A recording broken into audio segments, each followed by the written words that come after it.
자, 오늘 오전에는 신약성경 사도행전 18장 24절부터 19장 7절을 읽고 18장 24절부터 28절의 내용을 중심으로 좀 생각을 하겠습니다.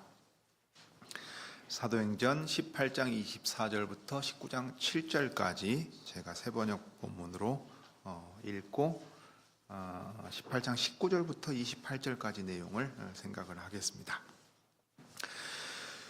그런데 알렉산드리아 태생으로 아볼로라는 유대 사람이 에베소에 왔다. 그는 말을 잘하고 성경에 능통한 사람이었다. 그는 이미 주님의 도를 배워서 알고 있었고 예수에 관한 일을 열심히 말하고 정확하게 가르쳤다. 그렇지만 그는 요한의 세례밖에 알지 못하였다. 그가 회당에서 담대하게 말하기 시작하니 브리스길라와 아굴라가 그의 말을 듣고서 따로 그를 데려다가 하나님의 도를 더 자세하게 설명하여 주었다. 아볼로는 아가야로 건너가고 싶어 하였다. 그래서 신도들이 그를 격려하고 그쪽 제자들에게 아볼로를 영접하라고 편지를 보냈다. 그는 거기에 이르러서 이미 하나님의 은혜로 신도가 된 사람들에게 큰 도움을 주었다. 그가 성경을 가지고 예수가 그리스도이심을 증명하면서 공중 앞에서 유대 사람들을 힘있게 논박했기 때문이다. 아볼로가 고린도에 있는 동안에 바울은 높은 지역들을 거쳐서 에베소에 이르렀다. 거기서 그는 몇몇 제자를 만나서 여러분은 믿을 때에 성령을 받았습니까? 하고 물었다. 그들은 우리는 성령이 있다는 말은 들어보지도 못하였습니다. 하고 대답하였다. 바울이 다시 물었다. 그러면 여러분은 무슨 세례를 받았습니까? 그들이 요한의 세례를 받았습니다. 하고 대답하니 바울이 말하였다. 요한은 백성들에게 자기 뒤에 오시는 이 곧 예수를 믿으라고 말하면서 회개의 세례를 주었습니다. 이 말을 듣고 그들은 주 예수의 이름으로 세례를 받았다. 그리고 바울이 그들에게 손을 얹으니 성령이 그들에게 내리셨다. 그래서 그들은 방언으로 말하고 예언을 했는데 모두 12사람쯤 되었다. 자, 여기까지가 19장 7절입니다. 자, 아볼로와 관련된 내용, 그 다음에 19장에도 나오기 때문에 19장 7절까지 읽었습니다만, 오늘 우리가 이제 살펴볼 내용은 먼저는 18장 19절부터 21절에 이 에베소의 교회가 서게 된 것을 조금 더 생각해 보려고 합니다. 특별히 바울이 에베소를 떠날 때 하나님의 뜻이면 제가 다시 돌아오겠습니다 라고 말한 내용이 있는데, 우리 지난주에는 이제 그 내용까지는 생각하지 않았습니다. 이런 것을 생각하면 주님의 인도하심이 어떠한가, 그리고 그 인도하심을 받아 나아갈 때 주의 종으로서 이 바울이 어떤 마음가짐을 가지고 있었는가를 우리가 확인할 수 있습니다. 그 다음에 이제 이 에베소와 관련해 가지고 아볼로라고 하는 사람이 나타납니다. 그래서 브리스길라와 아굴라가 에베소에 남아 있을 때 이 아볼로라는 사람이 와서 일들을 하게 되는데, 그 내용을 이제 24절과 24절부터 28절을 통해서 더 생각해 보고 이제 19장 1절부터 7절은 우리가 다음 주에 생각을 하겠습니다. 자, 먼저 에베소에 이제 교회가 서게 되었다 하는 것을 조금 더 생각을 하겠습니다.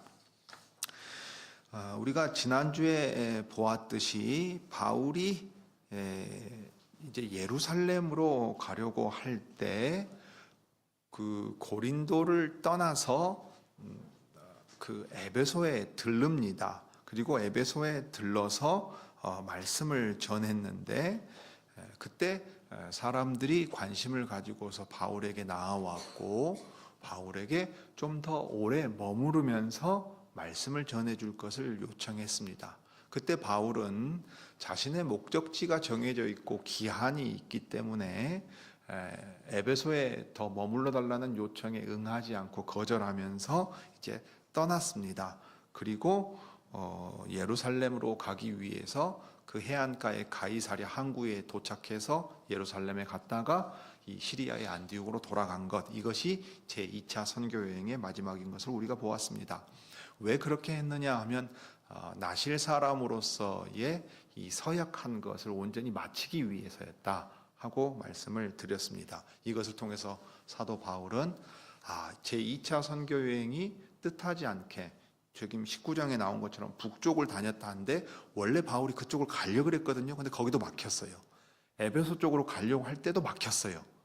그래서 드로아에서 마케도니아 사람의 환상을 보고서 이제 네아폴리를 거쳐서 빌립보나 그 다음에 데살로니가나 베레아나 고린도 이렇게 간 것을 우리가 이제 보았습니다. 그러니까 하나님의 그 그리스도의 특별하신 인도하심 아래에서 진행된 제2차 선교 여행에 있어서 바울은 이것이 온전히 주님의 손에 달린 것이라는 걸 다시금 인정하면서 주께서 어디로 이끄시든지 저희는 따라가겠습니다. 이 일에 참으로 저는 주님의 종이니 주님의 뜻대로 하옵소서. 이게 우리가 헌상 때 찬송하고 기도하는 내용 그대로 바울이 지금 한 겁니다. 그래서 예루살렘에 가는 것이 그렇게 중요했다 했어요. 자, 그럴 때 이제 학자들은 여러 가지 얘기를 합니다. 왜냐하면 바울이 에베소에 갔는데 에베소에 교회가 이미 있었단 말이에요. 제자들이 있었다는 거예요.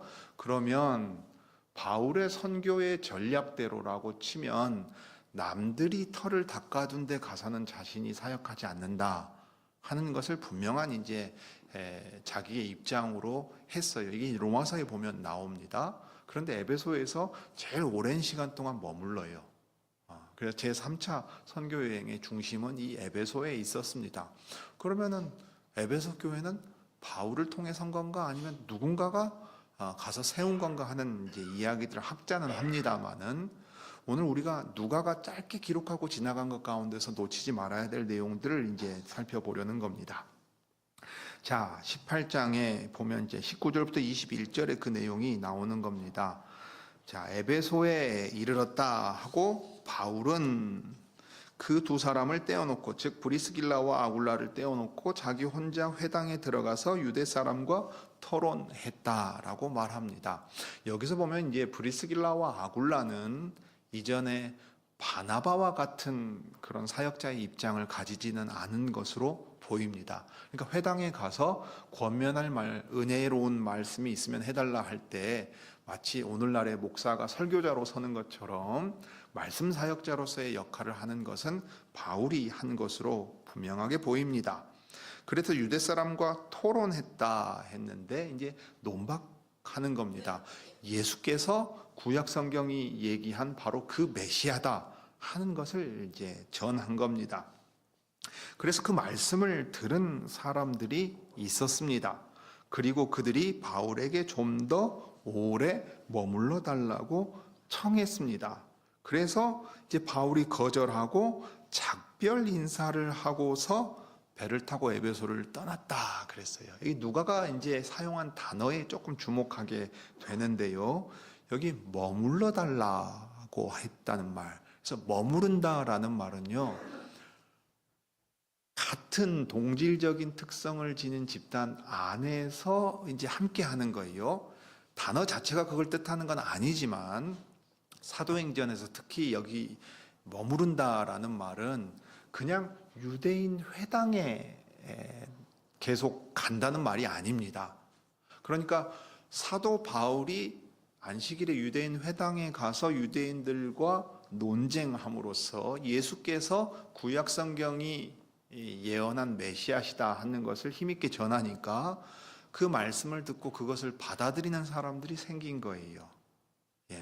그러니까 유대교에 있다가 부활하신 예수님이 바로 그 메시아시다 하고 바울이 전한 복음을 듣고 믿은 사람들이 생겼어요. 그 사람들을 뭐라고 부르겠습니까? 제자들이지요. 그리스도의 제자들입니다. 신자들이 생겨났어요. 세번역 본문은 신도라고 번역한데 형제들입니다. 그리스도 안에서 형제들, 부활하신 그리스도의 복음을 듣고 받아들인 사람들이 이미 바울의 이 짧은 방문을 통해서 생겨난 겁니다. 그러니까 머물러 달라 그런 거예요. 누가가 이 단어를 사용했을 때는 아주 의도가 있습니다. 그러니까 제자들이 이미 생겨난 거예요. 그러면 제자들이 그 복음의 말씀을 더 듣고 싶어 했던 거예요. 그래서 바울이 거절하고 떠날 때 작별 인사를 했다 그랬습니다. 여러분, 유대인의 회당에 속한 사람들에게는 작별 인사를 할 이유가 없지요. 그냥 떠나는 겁니다. 이 작별 인사를 했다는 말은 유대인의 회당에 속한 사람들과 구분되는 그리스도의 제자들이 다만 소수라도 생겨나서 그들이 별도의 하나의 공동체로 모이기 시작했다는 것을 보여주고 있어요. 그러니까 이것이 에베소 교회가 바울의 선교 사역으로 시작되었다 하는 것을 우리에게 보여주는 증거가 됩니다. 사실 그것을 생각하면 더 의아한 겁니다. 선교사 바울에게 있어서 이 에베소를 급하게 떠나야 돼서는 안 됐기 때문이에요. 오히려 자기가 전한 복음을 듣고 소수의 공동체가 교회로서의 모습을 갖춰가려면 반드시 최소한의 어떤 기간은 머물러야 돼요. 그런데 바울이 어떻게 했습니까? 거절하고서 작별 인사를 하고 떠났다 그랬어요. 그러니까 바울의 마음에는 내가 하나님께 서원한 것이 있고 그것이 우선되는 일이다. 그것을 먼저 맞춰야 그 다음에 내가 해야 될 일을 할 수 있는 것이다 하고 우선순위가 분명하게 딱 잡혀 있었던 겁니다. 자, 여러분의 삶에서 주님의 인도하심을 받아 나아간다. 그럴 때 우리가 혼동하기 쉬운 어떤 일들이 있습니다. 그게 어떤 것들입니까? 아주 좋은 기회가 내 앞에 딱 왔다고 봤을 때 흔들려요. 이거 하나님이 이거 하라고 나한테 열어주신 거 아니냐? 이렇게 생각할 수 있잖아요. 바울에게 있어서는 정말로 그런 상황이에요. 에베소에 가고 싶어도 못 갔는데 에베소에 들렀을 때 복음을 듣고 자신을 따라 나와서 예수님의 제자가 된 사람들이 있어. 그들이 뭐라고 요청해요 지금? 더 머물러 달라고요. 여기 머물러서 우리를 돌보는 가운데 말씀을 계속 전해달라고 지금 요청하는 상황이에요. 그러면 바울의 입장에서 우리가 일반적으로 바울의 상황이 되면 어떻게 생각하기 쉽습니까? 주님이 에베소의 교회를 세우시려고 나를 쓰시는구나. 그러면 내가 전에 하려고 했는데 하지 못했던 일을 이제 열어주시는구나. 그러면 나는 이거 해야 되겠다. 이게 주님의 인도하심이다. 이렇게 생각하기 쉬워요. 근데 바울에게 있어서는 우선순위가 딱 나뉘어 있어요. 내가 서원하였고 그 일은 기한이 정해져 있다면 이 일은 지금 내가 해야 될 일이고 하고 싶어 하는 일이지만 주께서 허락하시는 때에 허락하신 방법으로 열어가실 것이다 하는 마음을 갖는 겁니다. 아마 에베소를 떠날 때 어쩌면 누구보다 아쉬워하는 마음 또는 에베소에 남겨진 제자들을 향한 마음이 강한 사람이 여기 바울이었을 거예요. 그러니까 브리스길라와 아굴라가 거기 남아 있습니다. 남아 있어요. 그러니까 그들을 말씀 안에서 격려하고 위로하고 그들에게 권면할 수 있는 사람을 남겨둔 상태로 가요.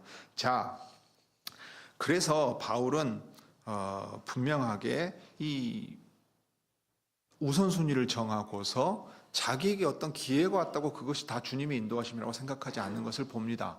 그러니까 분명하게 알려주시고 알고 있는 하나님의 뜻에 기초해서 우선순위를 세워요. 우리는 상황과 정황이 우리에게 유리하게 우리가 원하는 방식으로 좋아지면 이게 하나님의 뜻이라고 덥석 그러니까 하기 쉬운데 꼭 그렇지 않다는 거예요. 자, 그러면 그 다음에 이제 우리의 마음은 어떤 생각을 하게 됩니까? 에베소를 가려고 했어요. 1차 선교여행 때 2차 선교여행 시작될 때 가려고 했는데 못 갔어요. 그리고 지금은 오히려 우선순위가 바뀌었어요. 자, 그러면 바울의 마음에는 어떤 생각이 있겠습니까? 내가 언제든 주님이 허락하시면 여기 에베소로 다시 돌아와서 이 에베소를 중심으로 해서 아시아 지역에 복음 전하는 일을 할 겁니다. 제가 본래 그렇게 하고 싶어 했고 하려고 했습니다. 그러니 주님이 허락하시면 이 일은 반드시 될 겁니다. 그렇지만 때와 방법은 우리 주님이 친히 열어가실 것입니다. 이 생각을 지금 바울이 하고 있는 겁니다. 그러니까 우리식으로 이 18장 21절을 그냥 인사말처럼 기도하겠습니다. 그냥 하는 말처럼 받아들일 게 아니에요. 바울은 분명한 인식 가운데서 내가 지금 부득이하게 서원을 마치기 위해서 예루살렘으로 가야 합니다. 그것이 우선입니다. 그렇지만 주께서 제게 길을 여셔서 여기 에베소로 다시 돌아오게 하신다면 분명히 여러분들의 요청대로 저는 여러분과 오래 머무르면서 본래 하려고 했던 바로 그 말씀 전하는 일과 여러분을 돌보는 일들을 행할 것입니다 라고 생각한 거예요. 그런 18장 21절에서 이렇게 말하는 겁니다. 하나님의 뜻이면 내가 다시 돌아오겠습니다. 이 에베소 교회에 이렇게 말하는 건 참 의미가 있는 거예요. 내가 가고 싶을 때는 여러분 하나님 그리스도께서 막으셔서 못 갔습니다. 오히려 전혀 다른 길, 마케도니아로 가는 길을 여셨습니다. 그러니 제가 여러분에게 무슨 말을 하겠습니까? 제가 지금 해야 될 일은 예루살렘으로 가야 되는 일이니까 한치 앞에 인생길 저는 모릅니다. 그 길 제가 계획해서 제가 장담할 수 있는 일 아닙니다. 그렇지만 에베소에서 말씀을 듣는 하나님의 백성이 있게 하시고 교회가 시작되게 하셨다면, 그래서 하나님이 나를 쓰셔서 이 일을 계속 진행하고자 하신다면 분명히 저는 다시 돌아올 겁니다. 그러니까 돌아오고 싶어하는 마음도 있고 그렇게 할 계획도 있지만 그것은 주님이 허락하셔야 되는 일입니다 하는 종의 자세를 분명하게 견지하고 있습니다. 그리스도 안에서 하나님의 뜻을 분명하게 저에게 나타내 주신다면 제가 다시 돌아올 것이고, 다시 돌아온다면 여러분과 오래 머물러서 말씀 안에서 교제하고 에베소의 교회가 든든히 서나가는 것을 보게 될 겁니다. 그리고 애초에 제가 계획했던 것처럼 에베소는 아시아 주의 수도고, 거기는 고대 세계의 7대 불가사의로 불렸던 신전이 서 있었던 곳이고 엄청난 사람들이 왕래하는 곳이에요. 로마 제국의 영토 안에서도 손에 꼽는 큰 도시였다 이 말입니다. 어떤 사람들은 그 당시 인구를 20만을 추정을 해요. 그 당시에 20만이에요. 여러분 광주 지금 130만 됩니까? 모르겠습니다. 정확하게는 모르겠습니다만은 그 당시에 20만이라는 인구로 추정되는 사람들이 머물렀을 거라고 치면 엄청난 도시인 겁니다. 지리적으로도 이 에베소라는 지역은 항구로도 그렇지만 육로로도 그렇고 여러 가지 면에서 아주 유리한 점이 있었습니다. 실제로 그래서 19장 20장에 보면 바울의 이 선교 여행이 에베소를 거점으로 해서 가장 긴 시간 동안 진행이 되고 아주 효과적인 결과들을 낳는 것을 봅니다. 물론 다른 내용들도 거기에 나오기는 합니다. 자, 그러므로 이러한 자세가 얼마나 그리스도의 종으로서 주인의 명령을 따라가는, 그 인도하심을 따르는 이의 자세인가 하는 것을 우리가 여기서 다시 한번 확인해 볼 수 있습니다. 주님이 분명하게 명하신 일, 그리고 내가 행하기로 했다면 어떤 우선순위들과 분명한 것이 딱 갈리게 돼요. 그러면 먼저 해야 될 일을 먼저 해야 되는 겁니다. 마땅히 해야 될 일을 해야 되는 거고, 내일 일은 우리 손에 달린 것이 아니지요. 선한 열심을 품을 수 있습니다. 주님, 이 일을 제가 하기 원합니다. 그러나 이것은 주님이 허락해 주셔야만 할 수 있는 일입니다. 특별히 경험을 통해서 그걸 배우잖아요. 우리의 기도가 그렇습니다. 무엇을 구할 때 즉각 들어주지 않으실 때가 있어요. 구한 것을 한참 있다가 들어주실 때가 있어요. 왜냐하면 우리가 그것을 구할 때가 가장 좋은 때가 아니라 주님이 계획하신 때가 가장 좋은 때이기 때문에 그것을 배우게 하실 때가 있습니다. 바울은 분명하게 그것을 배워서 에베소 교회에 말을 했어요. 그리고 그런 방식으로 주님이 가라 하실 때 가서, 이제 19장에 보면 이제 에베소의 북쪽 지역을 거쳐서 에베소에 가게 되는데, 그때 이제 주께서 그 바울을 쓰셔서 더 힘있게 사역하게 하신 것을 우리가 볼 수 있습니다. 자, 그렇게 해서 이제 바울이 하나님의 뜻이면 내가 다시 돌아오겠습니다 라고 한 말의 의미를 우리가 생각해 보았습니다. 에베소 교회도 바울의 사역으로 말미암아 섰다 하는 것을 누가가 아주 간략하게 적었지만 우리가 생각해 보았습니다. 그러니 바울이 로마 교회에 편지를 썼을 때 나는 그리스도의 이름이 알려지지 않은 곳에서는 복음을 전하는 것을 내 명예로 삼았다. 그리고 남이 닦아놓은 터 위에다가 집을 짓지 않으려 했습니다라는 말을, 이 말과 자기의 행동이 모순되지 않다는 것을 생각할 수 있습니다.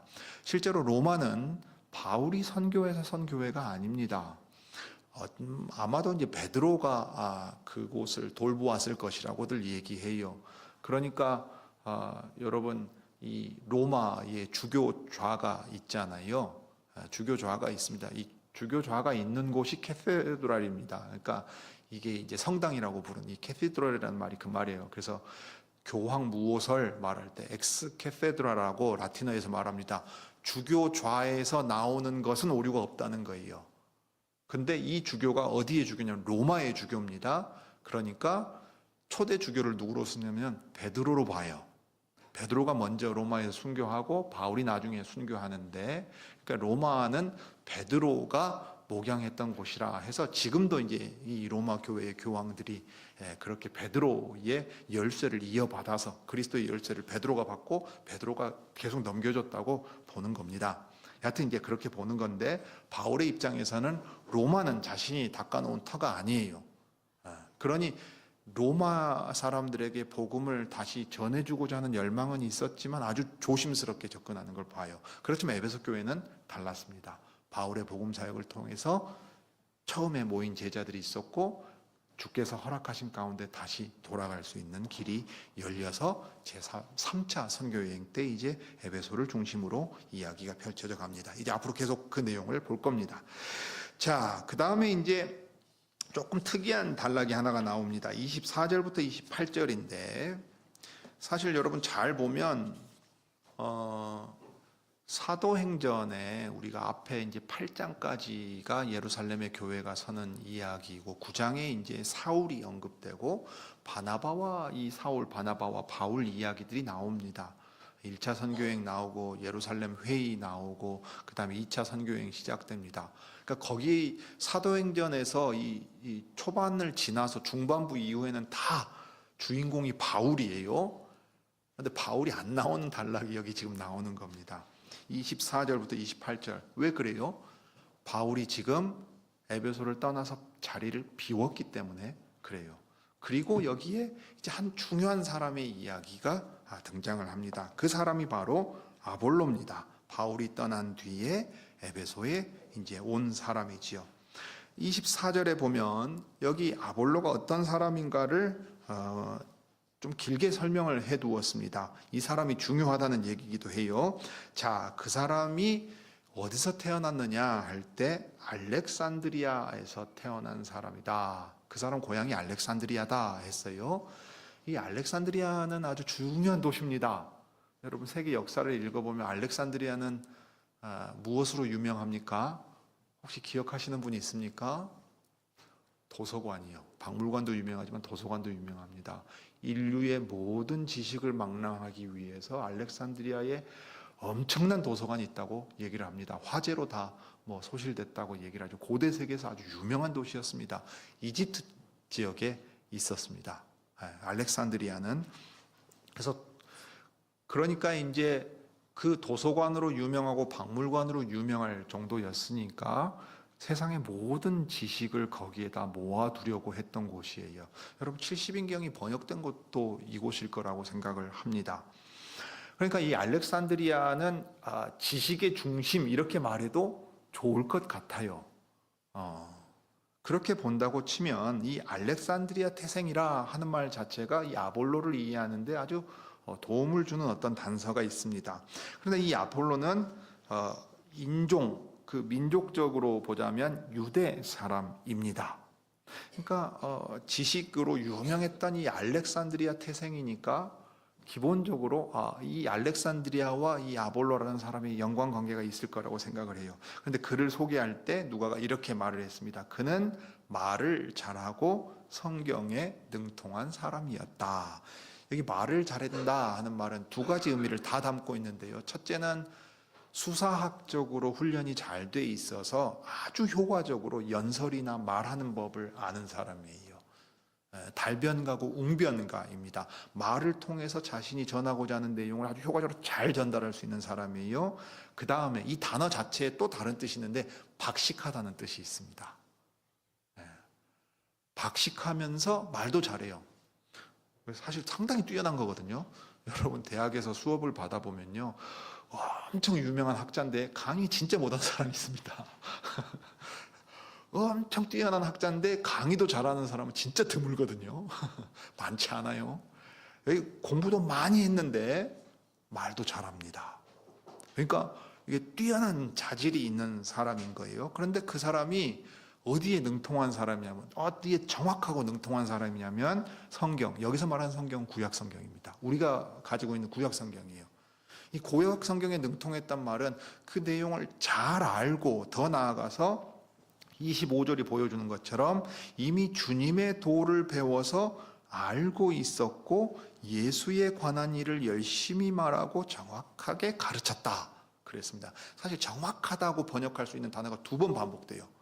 그러니까 이 사람이 정말 꼼꼼하고 제대로 공부를 한 사람입니다. 그걸 말도 잘하니까 얼마나 잘 가르쳤겠어요.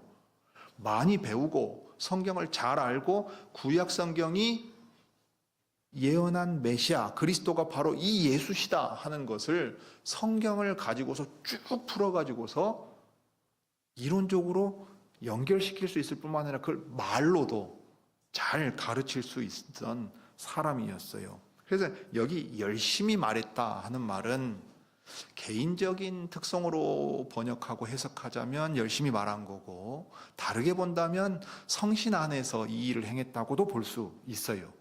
그러니까 특별히 그의 학식과 언변에 있어서 은사와 자질이 있었고 잘 개발되었다 하는 것이 그 사람이 에베소에 왔을 때의 특징으로 분명하게 드러나 있는 겁니다. 자, 그런데 이 사람의 한계가 있었어요. 그게 뭐냐면, 그렇지만 그는 요한의 세례밖에 알지 못하였다 했어요. 요한의 세례라는 것은 죄사함을 얻게 하는 회개의 세례입니다. 근데 요한의 세례 이후에 예수님이 이제 세례 받으시고 공생애를 행하세요. 그러면 이제 요한의 세례가 대표하는 것은 뭐냐면, 그리스도의 오시기 직전까지의 구약 시대의 경륜을 보통 말해요. 그러면 이 아볼로라는 사람은 구약 성경이 가리키는 메시아가 이 예수님이다까지는 성경을 가지고서 힘있게 전하고 논증하고 가르칠 수 있는데, 이 예수님이 오셔서 어떻게 어떤 일을 펼쳐 가실 것이냐 하는 데 대해서는 잘 알지 못했다, 이렇게 볼 수 있어요. 그 내용은 우리가 다음 주에 더 분명하게 자세하게 이제 생각해 볼 수 있는 게 있으니까 다음 주에 더 생각을 하겠습니다. 자, 그래서 26절에 보면 그가 회당에서 담대하게 말하기 시작했다 했어요. 마치 이 모습만 보면요, 바울이 사역할 때 모습처럼 묘사해 두었습니다. 말씀 사역자로서의 자질과 은사가 있고 또 힘있게 잘 전하고 가르쳤어요. 뒤에 보면 여기 아가야로 건너가는데, 특별히 아마도 고린도에 가서 그렇게 잘 했을 가능성이 큰데, 어떻게 했냐면 성경을 가지고 예수께서 그리스도이심을 증명하면서 모든 사람들이 보는, 그러니까 공개적인 자리에서 유대 사람들을 힘있게 논박했다 하는 것을 봅니다. 그러니까 말씀 사역자로서의 자질과 은사가 있고 그걸 힘있게 잘 펼쳐나가고 있는데, 문제는 그 말씀을 깨닫고 이해하는 데 있어서 어떤 신학적인 한계가 있었죠. 그게 뭐였습니까? 요한의 세례밖에 알지 못했다 했어요. 그러니까 이 도라는 거, 주님의 도라는 건 길입니다. 길. 그냥 말 그대로 길인데, 주님의 길이 어떤 것이냐 할 때 구약 성경을 통해서 가르쳐 주신 여호와의 도를 따라가면 이 그리스도이신 예수님께로 이른다. 여기까지는 잘했는데, 이 예수님으로 말미암아 그러면 어떻게 하나님의 경영하심과 일이 펼쳐지느냐 하는 데 대해서는 아직 부족했어요. 그러니까 이 점에 있어서 브리스길라와 아굴라는 바울과 함께하면서 부활하신 주님이 어떤 분이시고 그리스도께서 승천하시고 오순절에 성령을 보내시고 그 다음에 사도들을 통해 교회를 세워가시고 지금까지 또 바나바와 바울 일행을 통해 어떻게 일하셨는지를 또 얘기해 줄 수 있을 것 아닙니까? 부활하신 그리스도께서 어떻게 교회를 세워가시고 당신의 나라를 다스리시는가 하는 것을 이제 아볼로에게 더 들려줄 수 있게 됩니다. 그래서 브리스길라와 아굴라가 그의 말을 듣고서 그를 따로 데리고 갑니다. 이게 참 간단하게 기록되어 있는데 주목할 만한 부분이 있어요. 여러분, 브리스길라와 아굴라가 주 예수의 도를 더 상세하게 알고 아볼로에게 더 가르쳐 줄 수 있을 정도라면 본래 브리스길라와 아굴라가 어떤 일을 했어야 될까요? 바울이 유대인의 회당에서 말씀을 전한 것처럼, 또는 제자들이 모인 자리에서 말씀 사역자처럼 행할 수 있을 것 같잖아요. 그렇지 않습니까? 바울과 함께 있었고 아볼로보다 주 예수님의 행하시는 일에 대해 더 잘 알고 있는 부분이 있어요. 그러면 바울 안 계시면 내가 가서 말씀 전한다 하고 했을 것 같아요. 그런데 그렇게 하지 않습니다. 그렇게 하지 않아요. 각각의 은사와 자질이 다르다는 걸 분명히 인식하고 있습니다. 바울은 말씀 사역자로서 회당에서 논박하고 전하는 일을 합니다. 브리스길라와 아굴라는 그 일에 자신들이 뛰어들지 않습니다. 그 일에 합당한 사람인 아볼로가 나타났을 때 그 일을 행합니다. 그리고 그것을 기뻐했겠지요. 저 사람이 참으로 공부를 많이 하고 저 지식을 주께서 쓰셔서 말도 힘있게 하신다. 그래서 구약 성경이 예수님이 메시아라는 것을 증명하는데 저 사람이 참으로 탁월하다. 그런데 이제 그 다음에 그러면 이 예수님으로 말미암아 어떻게 일이 펼쳐지고 우리는 어떻게 살아가야 되는가 하는데 부족하니 우리가 그를 돕자 하는 거예요. 그러니까 아볼로에게 당신은 이 부분을 알지 못하니 당신은 거기까지만 하십시오. 우리가 하겠습니다라는 식으로 하지 않는다고요. 하나님의 말씀을 전하는 일에 있어서 은사와 자질을 받은 사람을 존중하고 그 직무를 존중한 가운데 그를 돕습니다. 이것이 벌써 각각의 서로의 차이를 인정하면서 겸손히 주님의 말씀만이 드러나기를 바라는 자세로 우리가 지금 보고 있는 모습이에요. 그러니까 내가 성경을 아니까 어디 가서든지 내가 목사 없어도 내가 전하면 된다 이런 식으로 나서지 않는다 이 말입니다.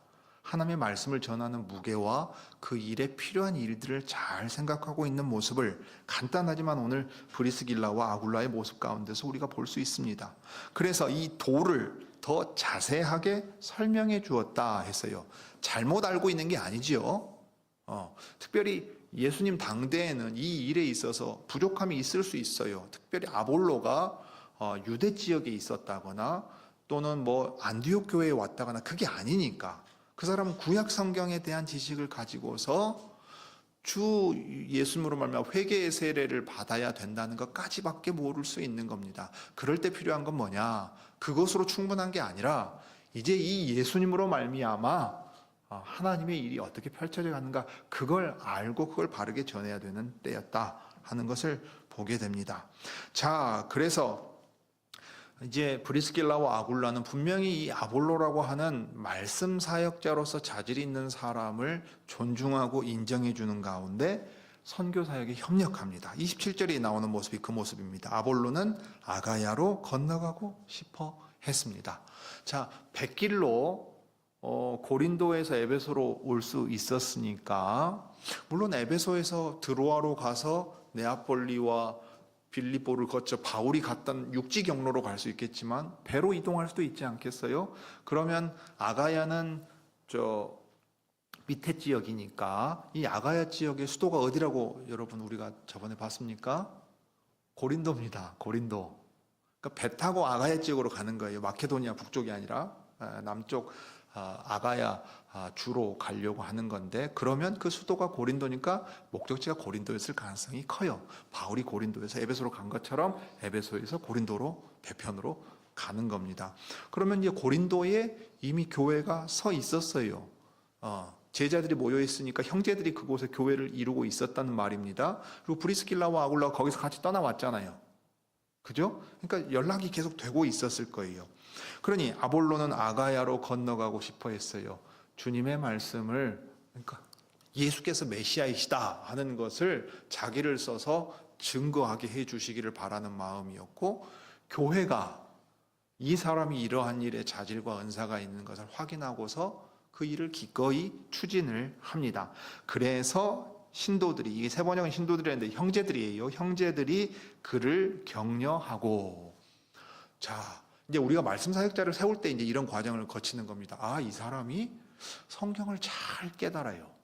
깨닫고 그 성경의 가르침을 잘 말하고 가르칠 수 있는 사람이 있어요. 그러면 기뻐하면서 어떻게 해요? 아, 이 사람이 말씀 사역자의 자질을 잘 갖추고 있구나. 더 훈련된다면 이 일을 주께서 맡겨서 쓰실 수 있겠다 하고 모두가 확인하게 되면 그 사람 격려하면서 그 일에 더 힘쓸 수 있도록 하고, 그 다음에 내용에 있어서 부족한 부분, 충분하지 못한 부분을 더 채우도록 브리스길라와 아굴라가 또 도와줬지 않겠어요?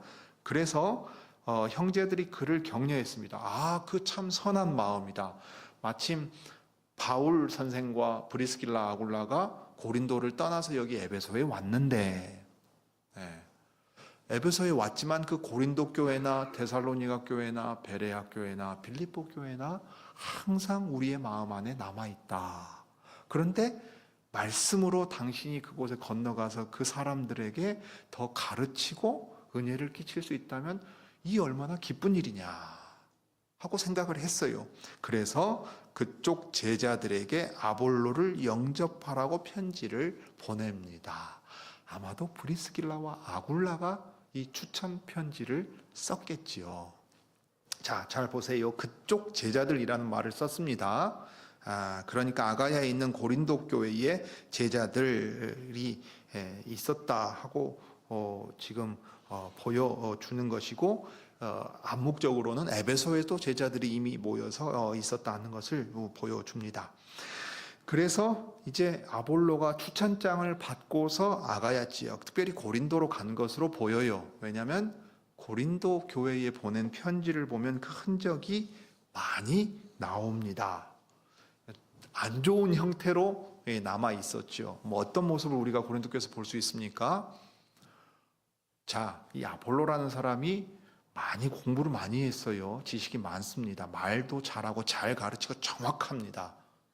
그러니까 그 말을 들은 사람들이 아주 감명 깊었고 선생으로 여겼습니다. 그런데 바울과 아볼로 사이에는 아무 일이 있을 수 없어요. 아볼로와 브리스길라 아굴라 사이에도 아무 일이 있을 수 없어요. 그런데 그 가르침을 받는 사람들 가운데는 어떤 상황이 생깁니까? 아, 나는 아볼로 선생 가르침이 좋더라. 이렇게 말해요. 아, 그분 말도 잘하잖아. 그 바울 선생 말도 좀 잘 못해가지고 좀 그렇더구만. 이러는 거예요. 여러분, 강단에 설교자 서면 설교자가 지금은 이제 이 교회의 목사가 한 명이니까 이럽니다만, 만약 뭐 은혜개혁교회처럼 한 달에 다른 설교자가 오면 자기도 모르게 어떻게 돼요? 설교를 비교하고 평가한단 말이에요. 하나님의 말씀으로 받는다 하면서도 아, 이분은 조금 약한 것 같은데 이렇게 한단 말이에요. 그리고 아유, 저분은 힘있게 잘 가르치고 아주 분명하고 정확하게 한다고 선호가 생겨요. 그래서 이 목사가 없는 교회에 막 여러 목사들이 와서 말씀 전하는 것을 오래 지속되면 좋지 않은 이유 중에 하나가 바로 이런 인간적인 특성 때문에 그럽니다. 고린도 교회가 그랬어요. 바울 지나고 가니까 아우, 나는 아볼로 선생 좋던데, 아주 그냥 딱딱 떨어지고 논리적이고 말도 얼마나 잘해. 바울 선생은 말도 좀 그냥 좀 그래. 그랬어요. 생긴 것도 좀 그래. 그런단 말이에요. 그러니까 사람에 대한 선호도가 생기고 심지어 어느 정도 파당이 나뉘어요. 바울이 그 얘기를 합니다. 나는 아볼로파, 나는 게바파, 그러니까 난 베드로파, 나는 바울 선생파, 이런 식으로 나뉜단 말이에요. 야, 왜 그렇게 생각하느냐? 나는 뿌리고 아볼로는 자라게 하고 각자 맡은 역할이 다른 거다 하는 거예요. 근데 여보, 이건 지금 목회적으로도 우리 안에도 일어날 수 있는 일이에요. 보통은 이제 어떤 목사에 대한 선호도나 사역자에 대해서 비교하거나 평가하는 일들이 생기면서 회중의 마음이 갈리는 일들이 생겨요. 그런데 사역자들 간에는 그렇지 않다 이 말이에요. 그래서 이제 일반적으로 교회에서 동사 목회를 하는 것이 어렵다는 이유가 여기에 있습니다. 공동의 지도력을 발휘하는 게 정말 어려워요. 사역자 간에 문제가 생기는 것도 있겠지만 그게 없더라도 회중 안에서 고린도 교회처럼 문제가 생기는 일들이 있기 때문에 하여튼 그렇습니다. 그리고 이제 어떤 이들은 이렇게까지 말해요. 내가 너희에게 전할 때, 복음을 전할 때 말과 지혜로 하지 않았다. 이 말이 어떤 사람은 이렇게 표현해요. 바울이 아볼로를 의식해서라고 말하기도 해요. 아볼로가 와서 말도 잘해요. 지식도 많아요. 잘 아는데 말을 잘하니까 더 잘 아는 것 같을 거 아니에요. 그래서 기울어 아볼로한테 막 확 쏠리는 게 보인단 말이에요. 그런데 내가 너희에게 갈 때 웅변이나 수사술 가지고 하지 않은 이유가 뭔 줄 아느냐 하는 이유가 아볼로가 잘못했다는 말이 아니라 사람들이 그런데 혹해서 쏠리는 것을 가지고 바울이 바로잡아 주려고 하는 마음이 있어요. 사역자가들 간의 은사와 자질이 다르고 서로 협력하여 교회를 세우는데 너희는 어떻게 그 선호의 문제로 접근하느냐, 그게 하나님의 말씀을 받고 그리스도의 몸된 교회를 세워가는 자세겠느냐. 우리 모두 주님의 일꾼이고 저 주인 따라가는 종들 아니냐 하는 얘기를 이렇게 하고 있습니다. 고린도전서 3장 4, 5절에 어떤 사람은 나는 바울 편이다 하고 또 다른 사람은 나는 아볼로 편이다 한다니 여러분은 육에 속한 사람이 아니고 무엇이겠습니까? 아볼로와 나는 여러분을 믿게 한 일꾼들이며 주께서 우리에게 각각 맡겨주신 대로 일했을 뿐입니다 라는 거예요. 아볼로가 주님의 일꾼으로서 일할 만한 충분한 자질이 있어서 교회의 검증을 받고 추천을 받아서 이제 에베소에서 있다가 고린도로 건너가서 힘있게 잘 사역했습니다. 그래서 27절 하반절에 보면 그는 거기에 이르러서 이미 하나님의 은혜로 신도가 된 사람들에게 큰 도움을 주었는데 성경을 가지고 예수께서 그리스도시라 하는 것을 잘 증명해냈기 때문이라 하고 들려주고 있습니다. 여러분, 우리 교회는 조금 상황이 달랐어요. 은퇴하신 목사님이 바로 은퇴하고 제 위임식을 했습니다. 일반 교회들은 후임이 될 사람이 오면 동사 기간을 거치기도 해요. 그런데 실제로 문제가 많이 일어납니다. 고린도 교회에 일어났던 바로 이런 문제예요. 이런 문제예요. 그러니까 바울이 말한 고린도 교회에 보낸 편지처럼 각각의 은사와 자질이 다르고 그릇의 크기도 다를 수 있어요. 할 수 있는 역량의 차이도 있을 거예요. 그럴 때 그것을 겸손히 인정하고 주님이 허락하시면 허락하신 만큼 나는 한다. 이것이 저기 에베소 교회의 바울이 하나님의 뜻이면 내가 다시 돌아오겠습니다 했을 때의 마음가짐인 거고, 저 브리스길라와 아굴라가 아볼로를 인정하면서도 그의 부족함을 조용히 도와주려고 한 모습이기도 한 겁니다. 이 모든 일들을 통해서 결국은 드러나야 될 건 뭐냐?